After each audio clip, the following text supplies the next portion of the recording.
사도신경 고백드림으로 우리 사순절 12번째 날 새벽예배 하나님 앞에 드리시겠습니다. 나는 전능하신 아버지 하나님 천지의 창조주를 믿습니다.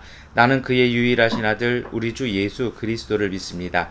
그는 성령으로 잉태되어 동정녀 마리아에게서 나시고 본디오 빌라도에게 고난을 받아 십자가에 못 박혀 죽으시고 장사된 지 사흘 만에 죽은 자 가운데서 다시 살아나셨으며 하늘에 오르시어 전능하신 아버지 하나님 우편에 앉아 계시다가 거기로부터 살아있는 자와 죽은 자를 심판하러 오십니다. 나는 성령을 믿으며 거룩한 공교회와 성도의 교제와 죄를 용서받는 것과 몸의 부활과 영생을 믿습니다. 아멘. 찬송가 490장 찬송 드리시겠습니다. 주여 지난 밤 내 꿈에 배었으니 그 꿈 이루어 주옵소서. 밤과 아침에 계시로 보여주사 항상 은혜를 주옵소서. 나의 놀라운 꿈 정녕 남이 끼는 장차 근원에 받을 편이 나의 놀라운 꿈 정녕 이루어져 주님 얼굴을 배우리라. 마음 괴롭고 아파서 낙심될 때 내게 소망을 주셨으며 내가 영광의 주님을 바라보니 앞길 환하게 보이도다. 나의 놀라운 꿈 정녕 남이 끼는 장차 근원에 받을 편이 나의 놀라운 꿈 정녕 이루어져 주님 얼굴을 배우리라. 세상 풍조는 나날이 갈리어도 나는 내 믿음 지키리니. 인생 살다가 조금이 꿈 같으나 오직 내 꿈은 참되리라.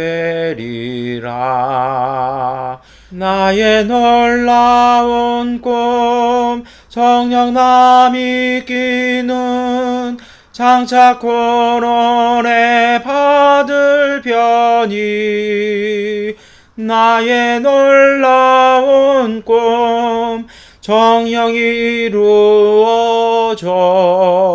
주님 얼굴을 배우리라. 아멘. 마태복음 20장 17절부터 28절까지의 말씀을 세번역번으로 함께 읽겠습니다. 예수께서 예루살렘으로 올라가시면서 12 제자를 따로 곁에 둘러놓으시고 길에서 그들에게 말씀하셨다. 보아라, 우리는 지금 예루살렘으로 올라가고 있다. 인자가 대제사장들과 율법학자들에게 넘겨질 것이다. 그들은 그에게 사형을 선고할 것이며 그를 이방 사람들에게 넘겨주어서 조롱하고 채찍질하고 십자가에 달아서 죽게 할 것이다. 그러나 그는 사흘째 되는 날에 살아날 것이다. 그때 세베대의 아들들의 어머니가 아들들과 함께 예수께 다가와서 절하며 무엇 인가를 청하였다. 예수께서 그 여자에게 물으셨다. 무엇을 원하십니까? 여자가 대답하였다. 나의 이 두 아들을 선생님의 나라에서 하나는 선생님의 오른쪽에 하나는 선생님의 왼쪽에 앉게 해 주십시오. 예수께서 대답하셨다. 너희는 너희가 구하는 것이 무엇인지도 모르고 있다. 내가 마시려는 잔을 너희가 마실 수 있겠느냐? 그들이 대답하였다. 마실 수 있습니다. 예수께서 그들에게 말씀하셨다. 정말로 너희는 나의 잔을 마실 것이다. 그러나 나의 오른쪽과 왼쪽에 앉히는 그 일은 내가 할 수 있는 것이 아니다. 그 자리는 내 아버지께서 정해 놓으신 사람들에게 돌아갈 것이다. 열 제자가 이 말을 듣고 그 두 형제에게 분개하였다. 예수께서는 그들을 곁에 불러놓고 말씀하셨다. 너희가 아는 대로 이방 민족들의 통치자들은 백성을 마구 내리누르고 그 고관들은 백성에게 세도를 부린다. 그러나 너희끼리는 그렇게 해서는 안 된다. 너희 가운데서 위대하고자 되고자 하는 사람은 누구든지 너희를 섬기는 사람이 되어야 하고 너희 가운데서 으뜸이 되고자 하는 사람은 너희의 종이 되어야 한다. 인자는 섬김을 받으러 온 것이 아니라 섬기러 왔으며 많은 사람을 위하여 자기 목숨을 몸값으로 치러 주려고 왔다. 아멘. 네, 오늘 마태복음 20장의 말씀을 함께 읽으셨는데요. 여기에는 우리 지난 주일에 예수님께서 고난에 대해서 이렇게 고난과 십자가에 대해서 말씀하니까 제자들이 또 베드로가 발끈하는 말씀을 가지고 우리가 말씀 나눴는데요.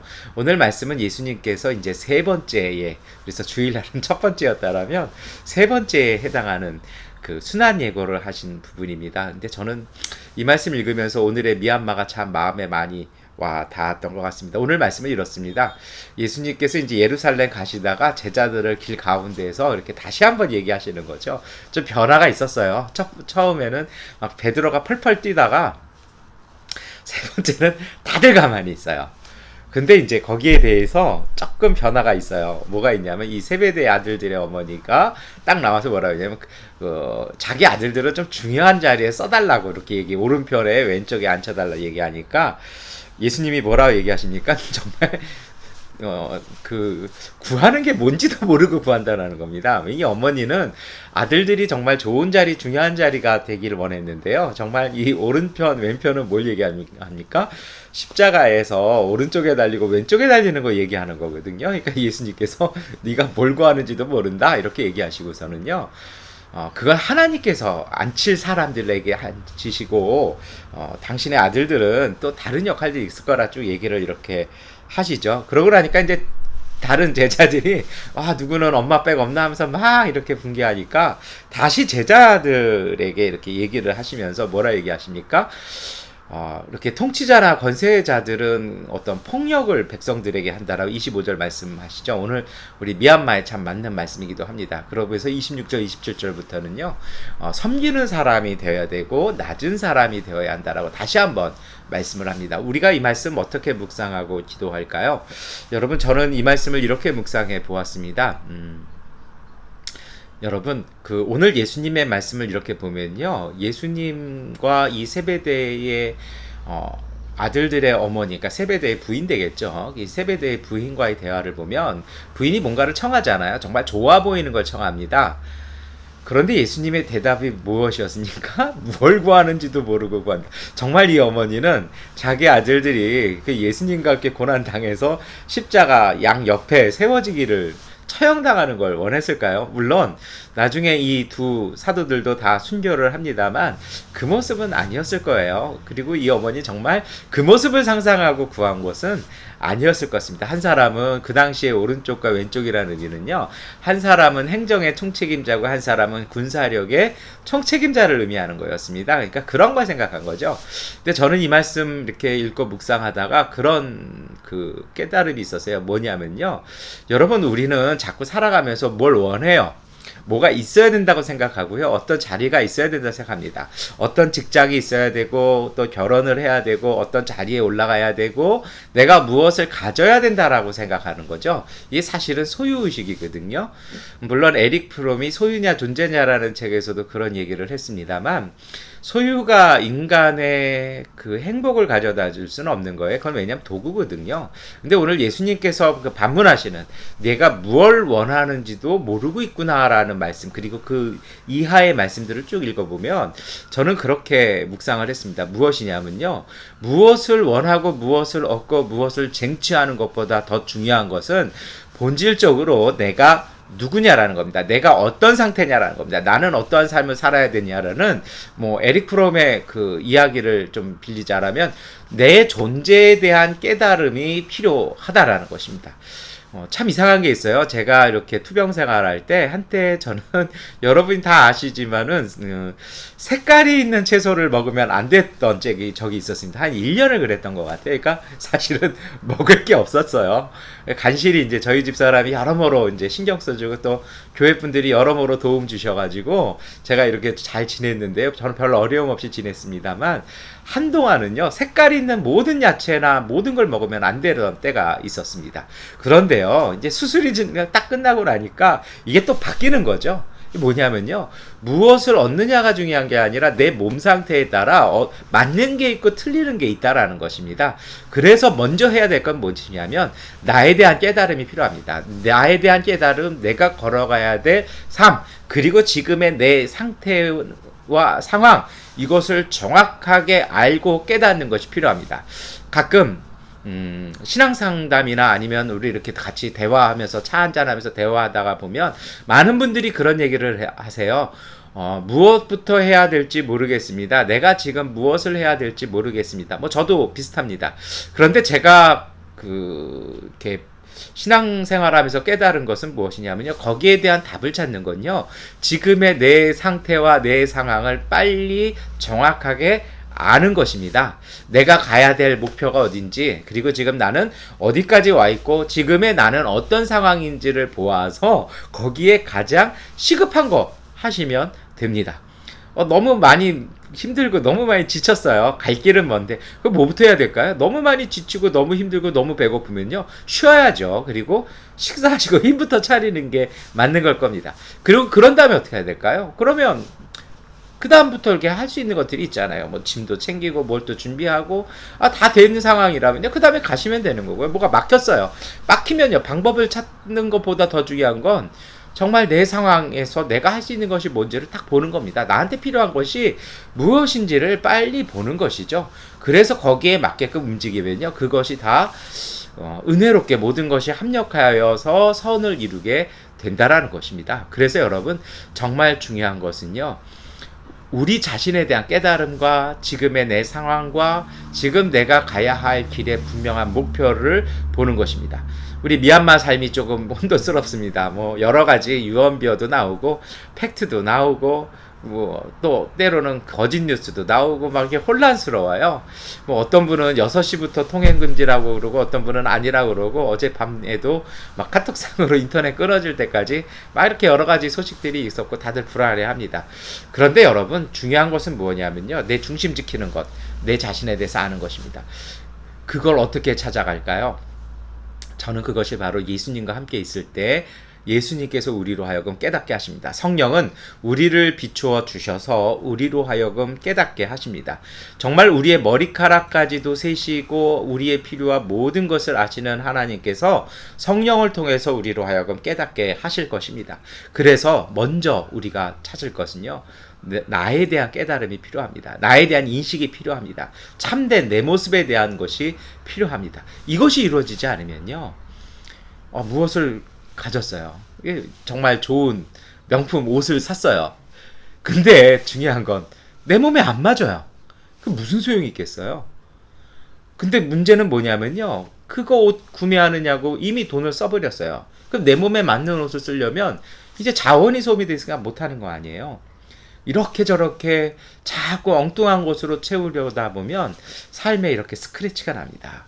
그러고 나면요, 너무 상처가 많고 너무 출혈이 많으면 정말 힘들어지는 것이기도 합니다. 그래서 여러분, 우리가 이 사순절, 특히 이제 우리 3일 되었습니다. 수요일 이 하루 동안 잠시 걸음을 멈추어 서서 오늘 우리의 모습을 하나님 앞에서 비춰 보셨으면 좋겠습니다. 성령께서는 골방에 들어온 우리로 하여금 깨닫게 하시고 우리로 알게 하실 것입니다. 그리고 나서 정말 우리에게 필요한 일들을 주님께서 할 겁니다. 그러면요, 그것에 대한 이것이 정말 맞는 길인지 틀린 길인지 어떻게 할 수 있을까요? 그래서 저는 예수님의 그 다음 말씀이 나오는 것 같아요. 사람이 자기한테 맞지 않는 옷을 입거나 자리에 서거나 어떤 그것이 사실은 탐욕으로 되는 거거든요. 그게 안 맞는 건데 어거지로 그걸 하려고 한다라면 그건 탐욕이거든요. 탐욕은 반드시 뭘 갖고 오냐면요, 폭력을 갖고 옵니다. 그 자리에 지도층에 있어서는 안 될 사람이 그 자리에 올라가면요, 놓지를 않아요. 사람들이 싫어하거든요. 불편해하거든요. 근데 자기만 좋으니까 그걸 유지하기 위해서 뭘 하게 되는 겁니까? 폭력을 휘두르게 되는 거죠. 그게 지금 우리의 상황이고요. 그게 뭐 오늘 우리의 상황이기만 하겠습니까? 인류 역사 전체에 나오는 상황이기도 합니다. 그런 것이 그들만의 이야기는 아니죠. 오늘 우리도 마찬가지예요. 우리에게 맞지 않은 것을 우리가 취했을 때 우리는 자꾸 그것에 집착하고 욕심을 부리면요, 폭력이라는 힘이 나와요. 우리가 꼭 누군가를 부셔놓고 때리거나 이런 것이 아니어도 여러 가지 사람들의 마음을 아프게 하고 사람들의 마음을 다치게 하는 그러한 공격적인 것들을 행하게 됩니다. 그렇기 때문에 여러분, 우리에게 그런 양상 보인다라면 이제 우리가 멈춰설 때가 있죠. 정말 맞는 자리에 가시는 분들이 있어요. 그분들은요, 오늘 예수님의 말씀처럼 섬기는 사람이 됩니다. 왜냐하면 그것이 익숙하거든요. 여유가 있거든요. 그리고 그 자리가 내 자리고 정말 있는 강한 힘이기 때문에 하는 것이죠. 여러분, 우리가 많이 하는 이야기 아닙니까? 정말 다 큰 어른이 유치원생하고 싸우는 거 보셨습니까? 유치원생이 어떻게 하는 거 보면요, 정말 귀엽잖아요. 이게 어떻게 해요? 다 져주기도 하고, 다 맞아주기도 하고, 도와주기도 하고, 옷을 털어주기도 하고, 정말 이렇게 사탕 하나라도 이렇게 사주려고 하지 않습니까? 그게 진짜 강함이고요. 그것이 정말 자기의 자리인 것입니다. 그래서 오늘 우리가 사실은 그 성령께서 우리로 하여금 깨닫게 하시는 방법이 있고요. 우리가 빨리 깨닫는 방법이 있습니다. 어떻게 하는 것입니까? 섬기는 자리 가십시오. 낮은 자리 가십시오. 그러면요, 오늘 우리 모습이 정말 잘 보입니다. 마지막 이야기 하나를 해드리겠습니다. 저는 제 동기들보다 전도사를 굉장히 오래 했습니다. 다른 친구들 한 3년 하는 전도사 사역을 저는 10년 넘게 했던 것 같아요. 이게 왜 하나님이 저를 이렇게 돌리시나, 옛날엔 정말 이렇게 맺힌 게 많았어요. 이게 빽기 없어서, 부모 빽도 없고 뭐도 없어서 이렇게 하나 하면서 약간 이렇게 꼬부라진 것도 있었습니다.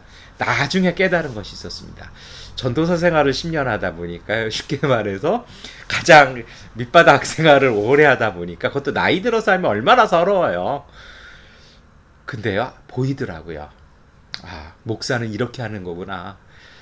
교역자는 이렇게 하는 거구나 하면서 정말 많은 것을 그 시간 동안 배웠던 것 같습니다. 그 시간이 저한테 정말 뒤에 와서 깨달아 보니까 소중한 시간들이었습니다. 여러분, 섬기는 자리 가십시오. 낮은 자리 가십시오. 그러면 성령을 더 가까이 만나실 수 있습니다. 더 성령을 통해서 우리 자신을 깨닫게 됩니다. 우리 자신을 깨닫게 되면 우리가 해야 할 일들이 보입니다. 이 혼란한 시국에 사람들 이야기를 듣고 따라가지 마시고요. 정말 우리가 성령의 인도하심 따라가야 되지 않겠습니까? 어디서부터 시작하시겠습니까? 내 자신에 대한 깨달음부터 시작하는 것입니다. 하나님 앞에 서서 하나님께서 우리의 모습을 보여주시는 것을 보고 그 속에서 부끄러워하는 것만이 아니라 정말 하나님께서 은총으로 지어 입혀주신 가죽옷을 입고요. 그 옷을 입고요. 하나님 앞에서 보여주시는 그 길을 가는 것이 맞는 평화입니다. 그래서 여러분, 너무 많은 것을 가지려고 하지 마시고 우리 자신을 깨닫게 되면 우리에게 적절한 것이 보이고 그것으로 참된 행복을 누리시게 되고요. 그렇게 한 걸음 한 걸음 걸어가시는 것이 혼란한 세상을 뚫고 나가는 길입니다. 여러분, 제가 계속해서 폭풍 위에 바다 그 위에 떠있는 배 이야기를 주일부터 말씀을 자꾸 드리는데요. 폭풍에 서 있는 배는요, 멀리도 보지만 중요한 거는 지금의 내 배의 균형을 바로 세웁니다. 그래야 배가 존재할 수 있고요. 물에 침수되지 않고요. 떠 있을 수 있고, 떠 있어야 항구로 들어갈 수 있습니다. 오늘 우리의 시대, 여러 가지 혼란한 뉴스, 소식, 환경들이 많이 있습니다. 거기에 너무 많이 보지 마시고요. 너무 조급해하지도 마시고 너무 늦었다 하지도 마시고 정말 오늘 우리가 해야 할 일을 분명하게 보고요. 그 일 속에서 섬기고 나누는 삶을 사신다라면 오늘 우리는요, 이 혼란한 세상 뚫고 정말 십자가에 이은 부활의 영광과 그 은총 안에서 온전하게 하나님의 은혜 아래 살아가시게 되고 승리하실 것입니다. 그러한 믿음으로 승리하시는 하루 되시기를 축원합니다. 기도하겠습니다. 전능하신 아버지 하나님, 오늘 너무 혼란합니다. 여러 가지 소식들이 너무 많습니다. 그 속에 마음 빼앗기지 말게 하시고 하나님 앞에서 멈추어 서서 우리 자신을 돌아보게 하시고 우리의 상황을 보게 하시고 우리가 가야 할 삶의 모습들을 보게 하셔서 거기에 합당한 한 걸음 걷게 하여 주옵소서. 하나님, 정말 마음을 다해서 내딛는 그 한 걸음을 통해 하나님께서 주신 젖과 꿀이 흐르는 땅에 이르는 그 참되고 은혜의 여정 살아가게 하여 주옵소서. 불안하고 흔들리는 현실이 아니라 감사하고 자족하는 믿음으로 오늘 하루에 최선을 다함으로 온전한 삶의 모습 이룰 수 있는 주님의 가족들 되게 하여 주옵소서. 우리 미얀마 가운데 은혜를 주시고 거리 가운데 정의와 평화를 허락하여 주옵소서. 예수 그리스도의 이름으로 기도드립니다. 아멘. 하나님께 기도하는 시간 갖도록 하겠습니다.